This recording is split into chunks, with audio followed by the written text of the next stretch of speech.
बिस्मिल्लाहिर्रहमानिर्रहीम अस्सलाम वालेकुम व्यूअर्स। आज से हम एमएस एक्सेल ट्रेनिंग का बाकायदा आगाज़ करेंगे। ये एमएस एक्सेल ट्रेनिंग कोर्स का फर्स्ट लेक्चर है। अगर आप एमएस एक्सेल को ज़ीरो लेवल से सीखना चाहते हैं तो आज ही इस ट्रेनिंग का हिस्सा बने। व्यूअर्स, यहाँ पर मैं आपको एमएस एक्सेल का ब्रीफ इंट्रोडक्शन करवाता चलूँ। व्यूअर्स, डाटा एंट्री की जॉब के लिए एमएस एक्सेल वो वही सॉफ्टवेयर है जिसको सीख कर आप हर किस्म की डाटा एंट्री की जॉब कर सकते हैं। व्यूअर्स, अगर आप फ्रीलांसिंग कर रहे हैं फाइवर या किसी दीगर मीडियम के थ्रू, तो डाटा एंट्री के वर्क के लिए तो आपको एमएस एक्सेल पर मुकम्मल अबूल हासिल होना चाहिए। डाटा एंट्री के अलावा व्यूअर्स हम एमएस एक्सेल को data organisation, calculations, reporting, financial analysis, accounting, financing, charting and graphing, programming, time management and task management और इसके अलावा और बहुत से मकासद के लिए इस्तेमाल कर सकते हैं। ये वही सॉफ्टवेयर है जो हर किस्म के बिजनेस में स्मॉल से लार्ज लेवल पर इस्तेमाल होता है। तो व्यूअर्स, आज की वीडियो में हम इन टॉपिक्स को कवर करेंगे जिनमें हम सीखेंगे कि किस तरह से हम एमएस एक्सेल की जो फाइल है उसको लॉन्च कर सकते हैं, उसको स्टार्ट करने के तरीके सीखेंगे। उसके अलावा व्यूअर्स हम सीखेंगे कि सेव एंड सेव एज में क्या फ़र्क है और सेव एज के लिए कौन कौन सी शॉर्टकट कीज़ का इस्तेमाल किया जाता है। और इसके अलावा व्यूअर्स हम एमएस एक्सेल की विंडो के इंटरफेस के बारे में सीखेंगे। तो चलते हैं वीडियो की तरफ और शुरू करते हैं। सबसे पहले मैं आपको बताता चलूँ कि एमएस एक्सेल की एप्लीकेशन को आप किस तरह से लॉन्च कर सकते हैं, किस तरह से आप इसको स्टार्ट कर सकते हैं। सबसे पहला तरीका ये है कि व्यूअर्स आप डेस्कटॉप पर राइट क्लिक करें और यहाँ शॉर्टकट मेन्यू पर क्लिक करें और यहाँ पर आप देख सकते हैं एमएस एक्सेल की ये ऑप्शन मौजूद है, माइक्रोसॉफ्ट एक्सेल वर्कशीट। तो इस पर जब आप क्लिक करेंगे तो ये आपके पास एक फाइल यहाँ पर क्रिएट हो चुकी है। इसमें आप देख सकते हैं इसका जो नेम है उस पर ये हाईलाइट हो चुका है। तो यहाँ से आप इस फाइल का नेम रख सकते हैं। जैसे कि हम शुरू कर रहे हैं एक्सेल ट्यूटोरियल। तो व्यूअर्स, ये मैंने इस फाइल का नेम रख दिया है। अब मैं जस्ट इसको ओपन करूँगा और ये फाइल हमारे पास एमएस एक्सेल की ओपन हो जाएगी। आप यहाँ देख सकते हैं ये हमारे पास न्यू एक वर्कबुक ओपन हो चुकी है। तो व्यूअर्स, यहाँ पे देखें ये जो टाइटल बार है इसका नेम शो हो रहा है। तो व्यूअर्स, फर्स्ट मेथड ये है। उसके अलावा व्यूअर्स सेकंड मेथड ये है कि आप यहाँ पर आप देख सकते हैं ये टास्क जो सबसे नीचे हमारे पास टास्क बार मौजूद है, इसके अंदर यहाँ सर्च पे आप एक्सेल को सर्च करें और यहाँ से एक्सेल की एप्लीकेशन को आप खोल सकते हैं। अब व्यूअर्स, यहाँ पर जब मैं एक्सेल की एप्लीकेशन खोलूँगा तो यहाँ पर फाइल हमारे पास नहीं बनेगी। फाइल हम यहाँ पर ब्लैंक वर्कबुक से शुरू करेंगे। आप देख सकते हैं यहाँ पर ये बुक 1 के नाम से ये फाइल बनी है। अब इसका नेम हम रखेंगे तो हम इसको फाइल को सेव करेंगे कंट्रोल एस से। तो हम सेव करके यहाँ पर इसका नेम रख सकते हैं। आप देख सकते हैं। इसके अलावा व्यूअर्स, अगर आपने फाइल को सेव करना है, आप यहाँ फाइल मेन्यू पर क्लिक करें और यहाँ पर सेव पर क्लिक करें। जैसे मैं सेव पर क्लिक करता हूँ तो आप देख सकते हैं यहाँ पर ये मेन्यू शो हो गया है। यहाँ पर आप ब्राउज़ करके फाइल की लोकेशन सेट कर सकते हैं, कहाँ आपने सेव करना है, डेस्कटॉप पे रखनी है, कहाँ रखनी है, और यहाँ पर उसका फाइल का नेम रख सकते हैं। तो व्यूअर्स, फर्स्ट मेथड के अंदर हमने डायरेक्ट जब फाइल बनाई थी उसका फ़ौरन साथ ही उसका नेम रख दिया था। लेकिन जब आप इस मेथड के तहत अपनी फाइल एक्सेल की बनाएंगे तो जब वो विंडो ओपन होगी वहाँ पर आप उसका नेम सेट करेंगे। व्यूअर्स, इसके अलावा आप यहाँ पर एक शॉर्टकट की है विंडो आर प्रेस करें कीबोर्ड से तो ये रन डायलॉग बॉक्स यहाँ पर ओपन हो जाएगा। यहाँ आपने लिखना है एक्सेल, जैसे कि यहाँ पे मैंने लिखा हुआ है, आप देख सकते हैं यहाँ एक्सेल लिखा हुआ है। इसको ओके पर क्लिक करेंगे तो एक्सेल की फाइल एक ओपन हो जाएगी हमारे सामने। यहाँ पर आप देख सकते हैं ये फाइल हमारे पास ओपन हो चुकी है। और अगेन इसका भी हम यहाँ पर नेम अभी सेट करेंगे तो हम इसको कंट्रोल प्लस एस के ज़रिए से इसका नेम सेट करके इसकी लोकेशन सेट कर सकते हैं। तो व्यूअर्स, ये 3 तरीके हैं एमएस एक्सेल की एक फ़ाइल को ओपन करने के। तो अब हम चलते हैं एमएस एक्सेल के सेव और सेव एज़ में आपको फ़र्क मैं बताता चलूँ व्यूअर्स। जैसे कि ये फ़ाइल मेरे पास मौजूद है एक्सेल ट्यूटोरियल लेक्चर नंबर 1। तो व्यूअर्स, सेव तो ये होता है कि हम जिस तरह अपनी वर्कबुक में काम कर रहे हैं और उसको कंट्रोल एस के ज़रिए से हम सेव कर लेते हैं, तो इसको सेव कहते हैं। कंट्रोल एस इसकी शॉर्टकट की है। और व्यूअर्स, सेव एज़ के ज़रिए से हम किसी भी अपने डॉक्यूमेंट को जो हमारे पास इस वक्त ओपन है उसको किसी नए नाम से किसी नई लोकेशन पर सेव करना चाहते हैं तो हम सेव एज़ का सहारा लेंगे। आप फाइल पर क्लिक करें और यहाँ पर सेव एज़ पर क्लिक करें। व्यूअर्स, एक तरीका कार ये है। अब ये देखें आपके पास विंडो ओपन हो गई है सेव एज़ की। यहाँ से आप ब्राउज़ पर जाकर जो हमारे पास इस वक्त ये एक्सेल ट्यूटोरियल लेक्चर 1 है, इस वक्त आप देख सकते हैं ये हमारे पास डेस्कटॉप के ऊपर एक्सेल के फ़ोल्डर के अंदर मौजूद है। अब आप इसकी लोकेशन तब्दील कर सकते हैं। तो सेव और सेव एज़ में फ़र्क यही है कि सेव एज़ के ज़रिए से आप अपनी फ़ाइल की लोकेशन तब्दील कर सकते हैं, उसका नेम भी तब्दील कर सकते हैं।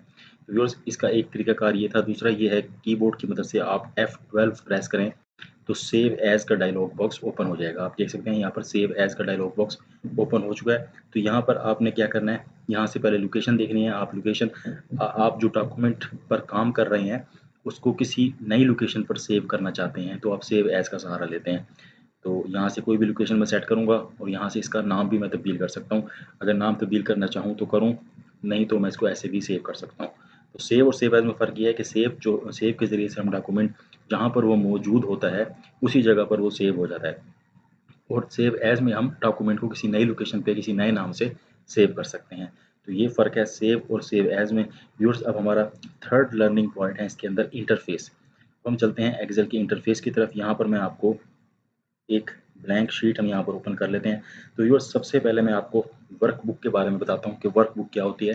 व्यूअर्स, जब भी हम कोई एक्सेल की फ़ाइल ओपन करते हैं, अब ये तो फ़ाइल मैंने पहले से बनाई हुई है, यहाँ पर जैसे ये फ़ाइल है, जब भी हम कोई एक्सेल की फ़ाइल ओपन करेंगे तो इस तमाम को हम वर्कबुक कहते हैं। और इसके अंदर जो यहाँ पर शीट है जिस पर हम वर्क करने वाले हैं इसको कहते हैं वर्कशीट। तो व्यूअर्स, यहाँ प्लस के साइन के ज़रिए से आप वर्कशीट इंसर्ट कर सकते हैं अपने हिसाब से जितनी आपको चाहिए। आप यहाँ पर वर्क कर रहे हैं, कुछ कुछ रिपोर्ट्स आपने फॉर एग्जांपल यहाँ पर सेल रिपोर्ट आपने बनाई है और यहाँ पर फिर आपने परचेज रिपोर्ट बनाई है, यानी मुख्तलिफ़ किस्म के टास्क आप अलग-अलग वर्कशीट पर परफॉर्म कर सकते हैं। तो व्यूअर्स, ये जो कंप्लीट इस वक्त विंडो ओपन हुई हुई है एक्सेल की फ़ाइल, इसको कहा जाता है वर्कबुक। तो एक वर्कबुक जो है उसमें एक से ज़्यादा वर्कशीट हो सकती हैं। अब डिफ़ॉल्ट ये 2019 वर्जन मैं यूज़ कर रहा हूँ, इसके अंदर आपने देखा था सिर्फ एक वर्कशीट थी। तो कुछ वर्जन जो हैं पुराने उसके अंदर बाय डिफ़ॉल्ट 3 वर्कशीट्स ओपन होती हैं। तो व्यूअर्स, अब हम अपनी मेन फाइल की तरफ चलते हैं। तो ये हमारी मेन फाइल है। इसके अंदर मैं आपको सबसे पहले ये बताता हूँ कि एक्सेल इंटरफेस के अंदर के वर्कबुक की डेफिनेशन क्या है। तो व्यूअर्स, वर्कबुक क्या चीज़ है? अ workbook is a file that contains one और मोर वर्कशीट्स। वर्कबुक एक फाइल है जो एक या एक से ज़्यादा वर्कशीट्स रखती है to help you organise data, ताकि आप डाटा को ऑर्गेनाइज कर सकें। You can create a new workbook from a blank workbook और अ टेम्पलेट। व्यूअर्स, यहाँ पर वो कह रहा है कि आप न्यू वर्कबुक बना सकते हैं किसी ब्लैंक वर्कबुक से के ज़रिए से या बने बनाए टेम्पलेट के ज़रिए से। जैसे कि मैं यहाँ पर क्लिक करता हूँ, मैंने एक न्यू वर्कबुक बनानी है, फाइल न्यू पर क्लिक करूँगा। अब आप न्यू पर देख सकते हैं यहाँ पर एक तो ये ब्लैंक वर्कबुक की ऑप्शन है और दूसरा ये बने बनाए टेम्पलेट्स हैं। यहाँ पे आप देख सकते हैं ये ड्रॉप डाउन लिस्ट के बारे में बता रहा है, फार्मूलाज के बारे में यहाँ पर इंफॉर्मेशन मौजूद है। अब ये बने बनाए टेम्पलेट्स हैं, आप इनको क्लिक करके भी ओपन कर सकते हैं। और अगर आपने नए सिरे से काम करना है तो आप ब्लैंक वर्कबुक पर क्लिक करेंगे। तो यहाँ पर जैसे मैं क्लिक करता हूँ, इस वक्त ये वर्कबुक ओपन हो गई है और इसके अंदर जो ये शीट है इसको हम कहते हैं वर्कशीट। व्यूअर्स, यहाँ पर आपको वर्कबुक का क्लियर हो गया होगा इंशाल्लाह। अब हम देखते हैं वर्कशीट क्या चीज़ है। Viewers, worksheet a collection of cells organised in rows and column. तो व्यूअर्स, ये जो शीट्स हैं आप ये देख सकते हैं, यहाँ पर तमाम शीट्स के अंदर आप देख रहे हैं जैसे कि अब ये ब्लैक शीट है, यहाँ पर कोई डाटा नहीं है। तो वर्कशीट की डेफिनेशन क्या थी, यहाँ पर आप देखें, a collection of cells organised in rows and columns. कह रहे हैं कि ये भाई वर्कशीट जो है वो रोज एंड कॉलम्स पर मुश्तमिल होती है। तो व्यूअर्स, यहाँ पर जो आप देखते हैं ए बी सी डी, ये तमाम कॉलम्स हैं। तो कॉलम की डेफिनेशन क्या होती है यहाँ पर मैं आपको बता देता हूँ। कॉलम क्या चीज़ है? A column runs vertically in the grid layout of a worksheet. जो वर्टिकल अलाइनमेंट ऑफ सेल्स है उसको कहते हैं कॉलम। अब ये देखें, ये वर्टिकल अलाइनमेंट है तो इसको हम कहेंगे कॉलम। व्यूअर्स, यहाँ पर आप देख रहे हैं, अच्छा, और जो ये ए बी सी है इसको हम कहते हैं कॉलम हेडर्स। ये हैं column headers, A B C D, ये तमाम कॉलम हेडर्स हैं। और व्यूअर्स, ये हैं रोज़ 1 2 3, इसको कहते हैं ये जो कॉलम था इसको हम कहते हैं, यहाँ पे आप देख सकते हैं, इसको हम कहते हैं वर्टिकल अलाइनमेंट ऑफ सेल्स। और व्यूअर्स, जो रोज़ हैं इनको हम कहते हैं हॉरिजेंटल अलाइनमेंट ऑफ सेल्स। तो व्यूअर्स, यहाँ पर अब ये जो अलग-अलग डब्बे शो हो रहे हैं इनको सेल्स कहा जाता है। ये तमाम जो हैं ये सेल्स हैं। तो जो वर्टिकल अलाइनमेंट ऑफ सेल्स है वो कॉलम होती है और जो हॉरिजेंटल अलाइनमेंट ऑफ सेल्स है वो रो होती है। यहाँ पर आप डेफिनेशन देख सकते हैं, इसकी एक और डेफिनेशन भी है, column runs vertically in the grid layout of worksheet, a row runs horizontally in the grid layout of a worksheet। तो व्यूअर्स, यहाँ पर एक और एग्जांपल के जरिए से आपको रो और कॉलम के बारे में बताता हूँ। अब आप देख सकते हैं ये कॉलम है और ये रो है। तो अब जो सेल की डेफिनेशन है वो क्या है? सेल है intersection of row and column. जहाँ पर रो और कॉलम इंटरसेक्ट करती हैं, आपस में मिलती हैं, तो वो सेल वहाँ पर तश्कील होता है। जैसे कि आप देख सकते हैं अब यहाँ पर ये कॉलम है और इसी तरह ये रो है, इन दोनों के इंटरसेक्शन पॉइंट जो है उसको सेल कहते हैं। तो ये तमाम जो बॉक्सेस हैं, इंडिविजुअल बॉक्सेस हैं, इन तमाम को सेल कहा जाता है। तो व्यूअर्स इस वक्त मैं MS Excel 2019 वर्जन यूज़ कर रहा हूँ। तो ये जो कॉलम्स हैं MS Excel, इसके अंदर एक कॉलम्स की जो टोटल तादाद है वो 16,384 होती है। आप कंट्रोल और राइट एरो की मदद से सबसे आखिरी कॉलम पे जा सकते हैं, XFD, ये सबसे आखिरी कॉलम है इस वर्कशीट का और ये सबसे फर्स्ट कॉलम है ए वाला इस वर्कशीट का। इन तमाम कॉलम्स की तादाद 16,384 है। और व्यूअर्स जो रोज़ हैं उनकी टोटल तादाद कितनी है, 1000, 10,000, 100,000, यूनिट एंड 100,000, 10,000, 100,000, मिलियन, 1,48,576, 10,48,576। तो व्यूअर्स यहाँ पर आप देख सकते हैं रोज़ के ऊपर यहाँ पर नंबरिंग लिखी हुई है। तो ये फर्स्ट रो पर इस वक्त मैं खड़ा हूँ। अगर मैंने सबसे आखिरी रो पर जाना है तो मैं कंट्रोल डाउन एरो प्रेस करूँगा। जैसे मैं कंट्रोल डाउन एरो प्रेस करता हूँ आप देख सकते हैं इस वक्त हम सबसे आखिरी रो पर आ चुके हैं, 10,48,576। तो व्यूअर्स एक वर्कशीट के अंदर 10,48,576 रोज़ होती हैं और 16,384 कॉलम्स होते हैं। तो व्यूअर्स ये थी डेफिनेशन रोज़ एंड कॉलम्स की और इनकी तादाद के बारे में। तो अब हम इंटरफेस की तरफ बढ़ते हैं और मुख्तलिफ और चीज़ें सीखते हैं। सबसे पहले यहाँ पर आप देख रहे हैं ये जो बार है जहाँ पर हमारी इस वक्त वर्कबुक का फाइल का एक्सेल की फाइल का नेम लिखा हुआ है, इसको कहते हैं टाइटल बार और ये हमारी फाइल का टाइटल है। तो टाइटल बार में तीन इस वक्त इसके सेक्शंस हैं। टाइटल ऑफ डॉक्यूमेंट, सबसे पहला यहाँ पर टाइटल होता है डॉक्यूमेंट का, close button, restore, minimise button, ये क्लोज बटन, रिस्टोर और ये मिनिमाइज बटन होता है। और quick access tool bar, viewers यहाँ से लेकर और यहाँ तक ये जो तमाम बार है इसको कहते हैं क्विक एक्सेस टूल बार। तो इसको व्यूअर्स आप अमेंड कर सकते हैं, यहाँ पर इस पर क्लिक करें और यहाँ से आप कोई चीज़, जैसे यहाँ पर ये न्यू का बटन है, न्यू फाइल के लिए हम यहाँ पर क्लिक कर सकते हैं। इसको मैं हटा भी सकता हूँ यहाँ से और इसको वापस यहाँ पे ला भी सकता हूँ। तो यहाँ से आप ड्रॉप डाउन इस शॉर्टकट मेन्यू से यहाँ पर कमांड्स को चेक भी कर सकते हैं और अनचेक भी कर सकते हैं। तो व्यूअर्स ये सबसे ऊपर वाली बार टाइटल बार है, इसके अंदर यहाँ पर क्लोज बटन, मिनिमाइज और रिस्टोर बटन है, ये टाइटल ऑफ डॉक्यूमेंट है और ये क्विक एक्सेस टूल बार है। इसके अंदर ये देखें ये सेव का बटन है। तो व्यूअर्स जब भी आप MS Excel की फाइल पर कोई भी काम करते हैं तो यहाँ से आप उसको सेव कर सकते हैं या आप शॉर्टकट की Ctrl+S के ज़रिए सेव कर सकते हैं अपनी वर्कशीट को। तो व्यूअर्स यहाँ पर दो और ऑप्शंस भी हैं, अनडू और रीडू की, इसके बारे में मैं आपको डेफिनेशन इस वक्त बताता हूँ और जब हम प्रैक्टिकली वर्क करेंगे तो इसको मैं आपको करके भी सिखाऊंगा। तो अनडू क्या चीज़ है viewers, undo button in Excel reverts your worksheet to the state it was in just before you performed the most recent action. For example viewers मैंने यहाँ पर लिखा है 3, इस सेल के अंदर निचले सेल के अंदर मैंने लिखा है 5। अब मुझे ख्याल आया कि मैंने यहाँ 5 नहीं लिखना था तो मैं Ctrl+Z, इसकी शॉर्टकट की होती है अंडू की, या आप यहाँ से क्लिक करें इस वाले बटन पे। अब मैं वहाँ 5 नहीं लिखना चाह रहा था, मैं इस पर जब क्लिक करूँगा तो ऑटोमेटिकली वो डिलीट हो जाएगा। अच्छा, फिर मुझे ख्याल आया नहीं वो मैंने ठीक लिखा था 5, तो मैं यहाँ से रीडू कर सकता हूँ, उसको दोबारा से आ जाएगा वो 5 ही आप देख सकते हैं। तो व्यूअर्स अंडू के लिए जो आपने कमांड परफॉर्म की है उसको उससे पिछली हालत में लाने के लिए, और रीडू के लिए उसको अगेन परफॉर्म करने के लिए। Redo has the opposite effect redoing what you have just undone. अब जैसे मैंने यहाँ पर अंडू किया इसको, मैंने अभी इसको अंडू किया है, इसको मैं दोबारा से लेकर आना चाहता हूँ तो मैं Ctrl+Y के ज़रिए से लेकर आऊँगा। इसकी शॉर्टकट की याद रखिए Ctrl+Y। तो ये है अंडू और रीडू। व्यूअर्स उसके बाद है formula bar, display formula contains in cell. Viewers ये जो आप बार देख रहे हैं कंप्लीट, इसको हम कहते हैं फार्मूला बार। ये होती है फार्मूला बार व्यूअर्स। यहाँ पर हम जब कोई भी फार्मूला लगाते हैं तो यहाँ पर वो शो होता है। जैसे कि मैंने इन दोनों को प्लस करना है तो व्यूअर्स याद रखिएगा फार्मूला हमेशा इक्वल से शुरू होगा। मैं यहाँ लिखूँगा इक्वल, उसके बाद मैं जो जहाँ मैंने ये 3 लिखा हुआ है इस सेल को सिलेक्ट करूँगा और फिर प्लस का बटन प्रेस करूँगा कीबोर्ड से और फिर मैं इस सेल को सिलेक्ट करूँगा, एंटर प्रेस करूँगा तो ये 8 आ गया है। अब व्यूअर्स यहाँ पर आप देख सकते हैं ये फार्मूला शो हो रहा है। इस वक्त मैंने I7 + I8। तो व्यूअर्स यहाँ पर जो हम चीज़ प्लस करते हैं वो फिगर शो नहीं होती बल्कि उसका सेल का एड्रेस शो होता है। सेल का एड्रेस शो होता है, उसके बारे में मैं आपको बताता हूँ। इसके नीचे यही टॉपिक है viewers, cell name box, display the current cell. तो यहाँ पर आप देख सकते हैं ये G के बाद H है, H के बाद ये I कॉलम है। तो ये जो 3 लिखा है, ये लिखा है I7 के अंदर। कॉलम का नेम है I और रो का नेम है 7। आप देख सकते हैं ये 7 नंबर रो है, तो इसको हम कहेंगे I7।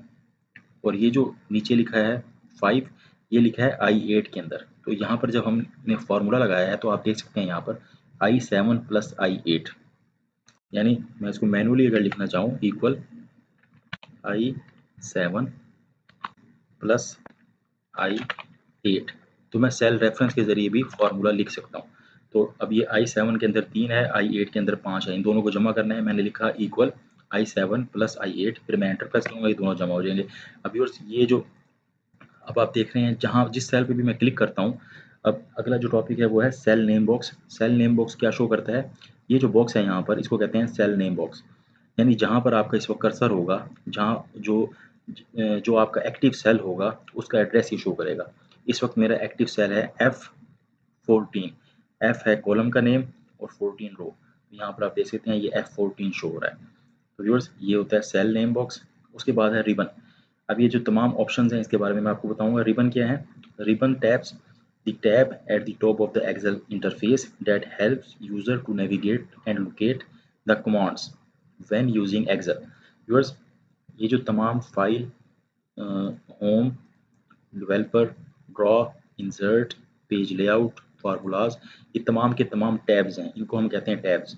तो हर टैब के अंदर उससे रिलेटेड इन्फॉर्मेशन होती है। जैसे मैंने फार्मूला टैब पर क्लिक किया तो ये तमाम फार्मूलाज आ रहे हैं, recently used, financial, logical, text, date and time formulas, lookup and reference, ये तमाम के फार्मूलाज से रिलेटेड ऑप्शंस हैं। तो हर टैब के अंदर उससे रिलेटेड ऑप्शन होती है। जैसे ये होम टैब है, इसके अंदर जो मेन ऑप्शंस हैं फॉर्मेटिंग की, नंबर फॉर्मेटिंग की, वो तमाम यहाँ पर होती हैं।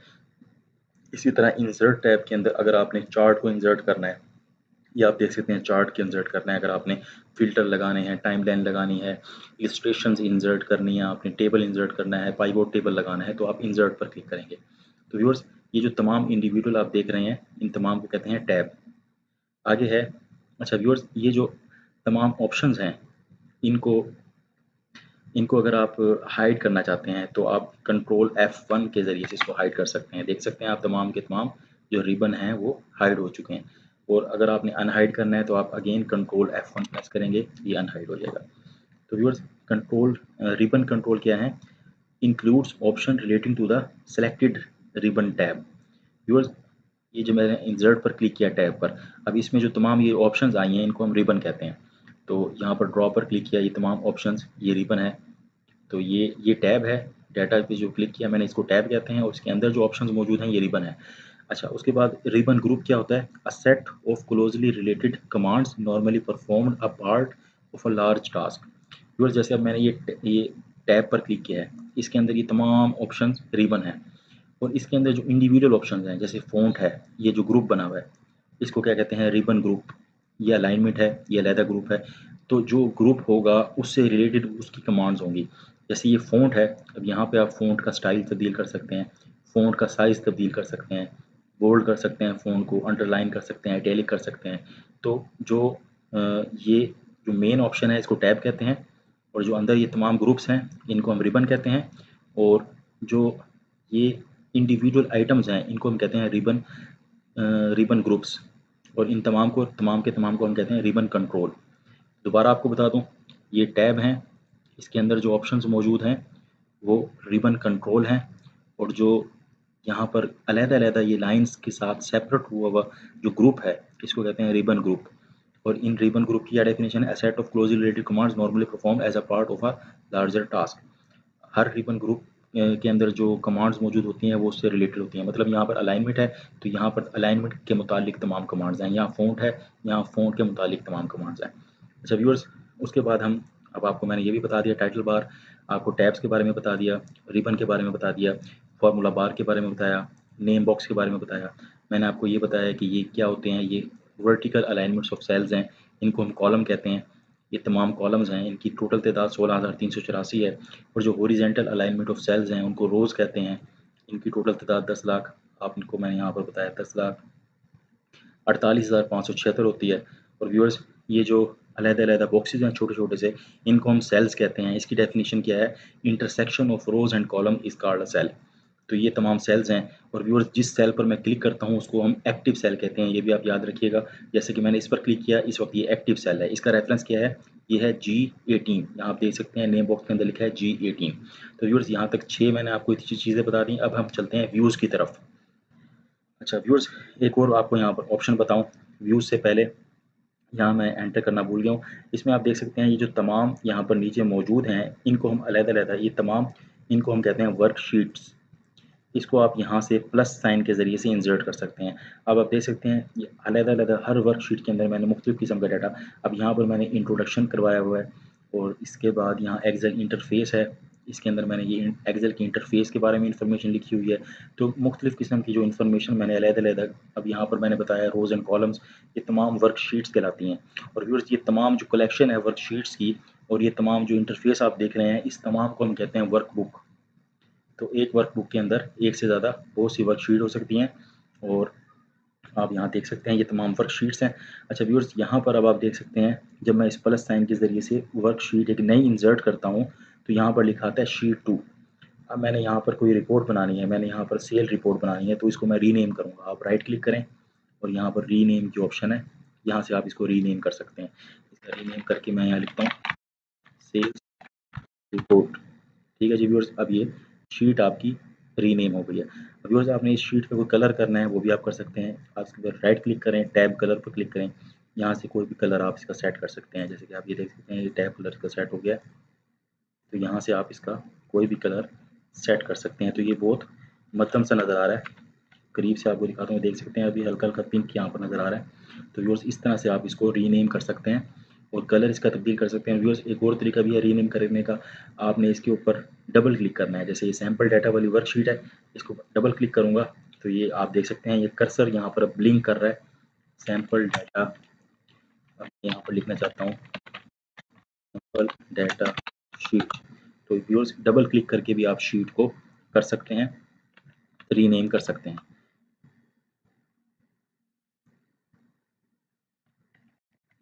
अच्छा व्यूअर्स, इसकी अब मैं आपको एक शॉर्टकट की भी बताता हूँ। तो शीट को इंसर्ट कर सकते हैं आप, किस तरह से इंसर्ट कर सकते हैं, कंट्रोल F11 के ज़रिए से आप एक नई शीट, मैक्रो बेस्ड शीट को इंसर्ट कर सकते हैं। तो इसके बारे में आपको डिटेल में बाद में बताऊँगा। तो अभी फ़िलहाल हम अपने इंटरफेस के बारे में देखते हैं, इंटरफेस के अंदर क्या है। तो व्यूअर्स यहाँ पर आपको मैंने रीनेम करना सिखाया। तो व्यूअर्स अगर आप कोई शीट, अब जैसे यहाँ पर एक्सेस शीट्स हैं, ये शीट 1 है, ये ब्लैंक पड़ी हुई है, इसको मैंने डिलीट करना है। तो डिलीट कैसे करूँगा? मैं शीट पर राइट क्लिक करूँगा और यहाँ से क्लिक करूँगा डिलीट, ये शीट डिलीट हो गई। व्यूअर्स ये प्लस साइन के ज़रिए से भी आप शीट को इंसर्ट कर सकते हैं। उसके अलावा व्यूअर्स राइट क्लिक करके आप इंसर्ट पर क्लिक करें और आप इंसर्ट के ज़रिए से भी सेपरेट, अभी इंसर्ट के अंदर क्या-क्या ऑप्शन दे रहा है आप यहाँ देख सकते हैं। इंसर्ट वर्कशीट, मैंने वर्कशीट पर क्लिक करना है, ओके पर क्लिक करूँगा तो ये आप देख सकते हैं वर्कशीट इंसर्ट हो गई है। इसके अलावा और भी ऑप्शंस हैं, आपको बताता हूँ। इंसर्ट चार्ट, अगर आपने चार्ट इंसर्ट करना है, चार्ट पर क्लिक करें, ओके पर क्लिक करें। तो व्यूअर्स इसके बारे में डिटेल में मैं आपको बाद में बताऊँगा। तो फिलहाल अभी हम सिर्फ चीज़ों के बारे में सीखते हैं, किस तरह से इंसर्ट करते हैं, डिलीट करते हैं शीट को। तो ये आपने तमाम चीज़ें सीख ली हैं। व्यूअर्स अगर आप कुछ शीट को हाइड करना चाह रहे हैं, आप दिखाना नहीं चाह रहे, उसको हाइड करना चाह रहे हैं, यहाँ से आप उसको हाइड कर सकते हैं। इस तरह से आप उसको हाइड कर सकते हैं व्यूअर्स। अगर अनहाइड करना है तो आप अगेन वहीं पे क्लिक करेंगे और यहाँ से जितनी भी शीट्स हाइड होंगी वो यहाँ पर नज़र आ रही होंगी। जिस शीट को आपने अनहाइड करना है उसको क्लिक करें और ओके पर क्लिक करें तो वो शीट अनहाइड हो जाएगी। तो व्यूअर्स ये तमाम जो हैं इनको वर्कशीट्स कहते हैं और ये तमाम जो बुक है इसको वर्कबुक कहते हैं। अब हम इंटरफेस के बारे में सीख रहे थे, इसमें है व्यूज़। व्यूअर्स यहाँ पर 3 किस्म के जो व्यूज़ हैं जो बहुत इंपॉर्टेंट हैं, वो है normal view, page layout view, page break preview. तो व्यूअर्स सबसे पहले यहाँ पर आप देख सकते हैं ये जो हमारी वर्कशीट्स हैं इसके नीचे एक बार है, ये वाली तमाम बार जहाँ पर ये लिखा हुआ है रेडी, ये ऑप्शन है मैक्रो की, एक्सेसिबिलिटी, इन्वेस्टिगेट, ये तमाम के तमाम बार यहाँ से यहाँ तक हम इसको कहते हैं स्टेटस बार। व्यूअर्स ये होती है स्टेटस बार। स्टेटस बार के ऊपर राइट तरफ आप देख सकते हैं ये ऑप्शंस है। एक नॉर्मल व्यू है, इस वक्त हमारे पास ये नॉर्मल व्यू ओपन हुआ हुआ है डॉक्यूमेंट का। तो अब मैंने करना है पेज लेआउट व्यू, इससे अगला जो व्यू है वो है पेज लेआउट व्यू। इस पर मैं क्लिक करूँगा तो आप देख सकते हैं जो हमारा व्यू है वो पेज के हिसाब से डिस्ट्रीब्यूट हो गया है। अब ये जो हमारा तमाम का तमाम इंटरफेस लिखा हुआ है ये पेज नंबर फर्स्ट में लिखा हुआ है, उसके बाद ये नेक्स्ट पेज है, ये नेक्स्ट पेज, नेक्स्ट पेज। तो पेज के हिसाब से अगर डॉक्यूमेंट को देखना है तो आप पेज लेआउट व्यू पर क्लिक करेंगे। इससे अगला व्यू है viewers print layout view, page break preview. तो पेज ब्रेक प्रीव्यू के अंदर क्या होता है, इसके अंदर ना व्यूअर्स जो ये ब्लू लाइन है, इस ब्लू लाइन से एक्सेल पेज को ब्रेक करता है। अब ये पेज नंबर 1 है, पेज नंबर 1 यहाँ पर इस डॉटेड ब्लू लाइन पे ख़त्म हो गया, उसके बाद ये पेज 2 शुरू हो गया। तो व्यूअर्स अगर आप पेज वाइज देखना चाहते हैं कि आपके कितने पेज हैं और वो डॉक्यूमेंट किस तरह से प्रिंट होगा, अब व्यूअर्स ये जो फर्स्ट पेज है, यहाँ पे आपको मैं कंट्रोल P प्रेस करके दिखाता हूँ। तो देख सकते हैं आप यहाँ पर अभी हमारा इंटरफेस का तमाम पेज है ये, और सेकंड पेज यहाँ पर ब्लैंक है, वहाँ कुछ भी नहीं है। आप देख सकते हैं इधर सेकंड पेज में सिर्फ रोज इंसर्ट हुई हैं, कुछ भी डाटा नहीं लिखा हुआ। तो व्यूअर्स ये 3 किस्म के व्यूज़ हैं। इसमें जो नॉर्मली हम इस्तेमाल करते हैं, जो डिफ़ॉल्ट व्यू होता है वो ये फर्स्ट होता है, इसको कहते हैं नॉर्मल व्यू। तो व्यूअर्स इसके साथ ही मैं आपको ये बताता चलूँ, यहाँ पर जो ये ऑप्शन है इसको कहते हैं ज़ूम ऑप्शन। अगर आप ये जो वर्कशीट पर वर्क कर रहे हैं तो इसको आप जूम करना चाहते हैं। अब ये देखें इसको 2 तरीके कार हैं। तो व्यूअर्स कंट्रोल बटन के ज़रिए आप कंट्रोल प्रेस करें और माउस का ये जो फिरकी है, ये माउस का जो स्क्रॉल बटन है, इसको आप आगे की तरफ घुमाएंगे तो ये जूम इन होगा। अगर आप इसको पीछे की तरफ घुमाएंगे तो ये जूम आउट होगा, छोटा हो रहा है, देख रहे हैं आप। ये इस तरह से हम इसको एडजस्ट कर सकते हैं। इसके अलावा व्यूअर्स मैनुअली अगर एडजस्ट करना है तो यहाँ पे प्लस साइन पर क्लिक करें तो ये जूम इन हो रहा है, हम माइनस पर क्लिक करेंगे तो जूम आउट हो रहा है। तो इस तरह से आप अपने डॉक्यूमेंट को जूम इन और जूम आउट कर सकते हैं। तो व्यूअर्स ये स्टेटस बार है, इसके राइट तरफ जूम बटन है, ये डॉक्यूमेंट के बटन्स हैं, और इस तरफ ये आप देख सकते हैं इस वक्त ये मुख्तलिफ ऑप्शन हैं, इसके बारे में मैं आपको बाद में बताऊंगा। तो व्यूअर्स ये आखिरी ऑप्शन थी हमारी, इसके बाद स्टेटस बार थी, उसके बाद उसको भी मैंने आपको तमाम के तमाम के बारे में बता दिया। Shows various information about worksheet. तो वर्कशीट की वेरियस इंफॉर्मेशन ये शो करती है, जैसे जूम बटन है, पेज व्यूज़ बटन है। उसके अलावा व्यूअर्स यहाँ पर अब ये मैंने लिखा है 5, यहाँ लिखा है 8। अब मैं माउस के ज़रिए से इसको जब सेलेक्ट करूँगा इन दोनों सेल्स को, तो यहाँ पर आप देख सकते हैं इसका सम लिखा आ रहा है, टोटल 13 है, काउंट 2 है और ये एवरेज आ रही है। तो व्यूअर्स स्टेटस बार के अंदर से हम अपनी जो इंस्टेंट कैलकुलेशन भी देख सकते हैं। जैसे मैंने कुछ नंबर्स लिखे हैं यहाँ पे 2, 5, 8, 6, मैं 9, इनको मैं जमा करना चाह रहा हूँ, तो मैं माउस के ज़रिए से इन तमाम सेल्स को सिलेक्ट करूँगा तो आप देख सकते हैं यहाँ पर इनका प्लस हो गया है। सम 24, काउंट 4, एवरेज 6। तो व्यूअर्स स्टेटस बार के ऊपर ये तमाम चीज़ें शो होती हैं। तो व्यूअर्स ये था आज का ये लेक्चर फर्स्ट था, इंट्रोडक्टरी लेक्चर था माइक्रोसॉफ्ट एक्सेल के बारे में। इसमें मैंने आपको बताया कि आप किस तरह से डॉक्यूमेंट को एमएस एक्सेल के ब्लैंक डॉक्यूमेंट को स्टार्ट कर सकते हैं। उसके अलावा मैंने आपको बताया कि सेव और सेव एज में क्या फ़र्क है। उसके अलावा व्यूअर्स मैंने आपको इस तमाम वर्कबुक के इंटरफेस के बारे में बताया। तो व्यूअर्स ये था लेक्चर फर्स्ट। उम्मीद है आपको उम्मीद है आपको ये तमाम की तमाम लेक्चर, तमाम वीडियो पसंद आई होगी। अगर वीडियो पसंद आई है तो वीडियो को लाइक करें, शेयर करें और कमेंट्स में अपनी राय का इज़हार करें। तो व्यूअर्स सेकंड लेक्चर के साथ मैं नेक्स्ट वीडियो के अंदर नेक्स्ट वीडियो कुछ ही अरसे में पेश करूँगा। तो व्यूअर्स ये तमाम सीरीज़ आपने देखनी है। अगर आप ज़ीरो लेवल से एमएस एक्सेल को सीखना चाहते हैं तो ये तमाम सीरीज़ आप देखें ताकि आप भी एमएस एक्सेल में एक्सपर्ट बन सकें। तो thanks for watching this video.